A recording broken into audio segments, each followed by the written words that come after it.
तर बघा, TET-मधील पेपर क्रमांक 1 यामधील प्रश्नपत्रिकेच्या आराखड्याचं हे स्वरूप आहे. तर एकूण विषय आहेत 5. यामध्ये पहिला विषय आहे तो म्हणजे बालमानसशास्त्र व अध्यापनशास्त्र. याचे गुण आहेत 30 आणि प्रश्नसंख्या असणार आहे 30. ही बहुपर्यायी स्वरूपातील क्वेश्चन असणार आहेत. त्यानंतर दुसरा पेपर आहे तो म्हणजे भाषा 1, अर्थातच असणार आहे मराठी. त्यामध्ये 30 प्रश्न असणार आहे आणि प्रश्नसंख्या असणार आहे 30. याचं सुद्धा प्रश्नाचं स्वरूप बहुपर्यायी असणार आहे. त्याच्यानंतर तिसरा विषय आहे तो म्हणजे भाषा 2, अर्थातच इंग्लिश. याचे सुद्धा गुण 30 आणि प्रश्नसंख्या 30.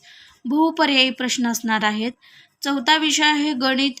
गणिताला एकूण गुण असणार आहे 30, प्रश्नसंख्या असणार आहे 30 आणि बहुपर्यायी स्वरूपाचे प्रश्न असणार आहेत.